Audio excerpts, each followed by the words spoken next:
You know, if I had a nickel for every time there was a movie where Adam Driver played an Italian famous personality that's existed, I'd have two nickels, which doesn't sound like a lot, but it is interesting that it has happened two times now. Let's talk about this movie.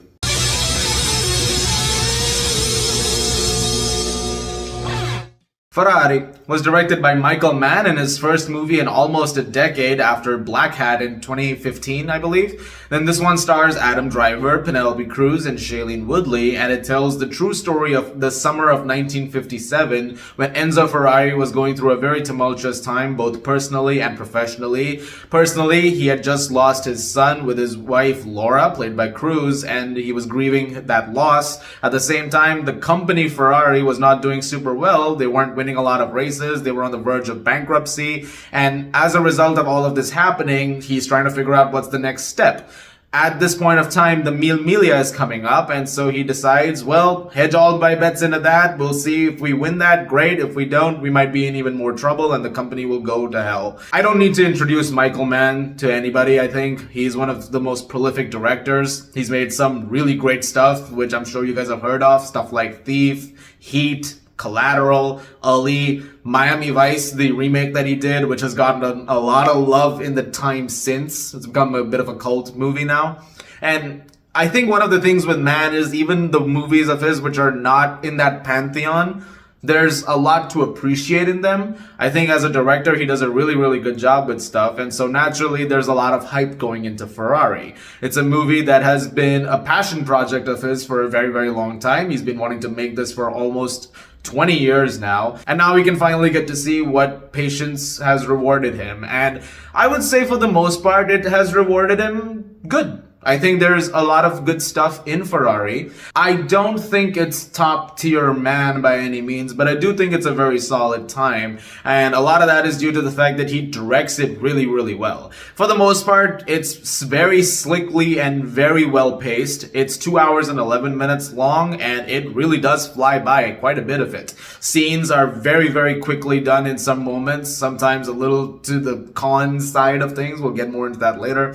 But I really like the way this film is just constantly moving. It's on its toes the whole time. But it also is helped thanks to some very good performances. Adam Driver is really good in this movie as Enzo Ferrari. He does an outstanding job over here. There's a lot that he's dealing with, which involves being very stoic and very, rigid at times in terms of showcasing emotion. I'm curious to see what the comments on that are going to be, because I saw one review going oh, he's very much like a rock in this. It's yeah, kind of what the movie's getting at, because it's kind of factoring into that, but that's just my personal take on it. But if you want emotions, you come for Penelope Cruz, because she is the film's MVP.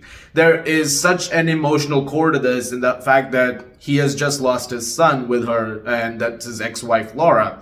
And they're both mourning that loss. And in the time since, it's also revealed that with Lena, played by Shailene Woodley, he's got another son. And so there's a lot of interpersonal drama going on. And Cruz's moments where you really get to see that emotional side of her come up, and sort of come to this boiling point. They're very affecting moments. It goes from very darkly funny and a bit unhinged in the first time you see her, and eventually it sort of moves into something where you really are, very swept up by it. I think she was great in this movie. The racing sequences, the stuff that you're coming for in terms of the spectacle, really well done. Those sequences are very, very entertaining and very well shot. Visually, this film is really great. There's been some comments on the CGI stuff. There are a couple of moments which, yes, are very much, you can tell that CGI was used. Actually, more so in one. There's a sequence early on, there's a shot at one point, and you're like, yeah, I can tell that's not quite how that was gonna, okay. But those are very few and far in between. The rest of it is very much in camera, and there's some really great stuff there. There's some amazing camera work done with some of the racing sequences, especially from POV, which are really impressive, and Mann directed those really, really well. And it also has a really good score from Daniel Pemberton, who is one of my favorite composers right now. He's doing a really good job. He just did the outstanding score for Across the Spider-Verse. But A couple of positives that I mentioned come with a few paradoxical cons. I mentioned earlier that mostly the pacing is very good, but sometimes it does drag and sometimes it's a bit too fast. It's almost like there were moments where I wanted it to slow down and focus more on some of the character dynamics, for instance. But we get so much happening in this movie and so much is transpiring that sometimes I feel like the emotional crux of other scenes does get lost in the shuffle. Like there's a whole thing with Shailene Woodley, which I don't feel like we got enough of. Overall, I get what they're trying to convey with that, and you could say there is a bit of a wrap up with a bow sort of thing by the end of the movie, but at the same time it's something that is done so quickly in some other points that I wish there was a little bit more time.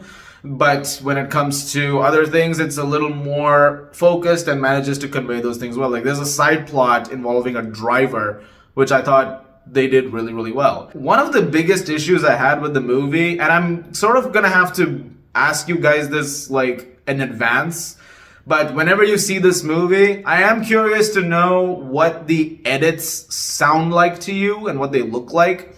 Because there's a couple of moments where things were a bit too abrasive.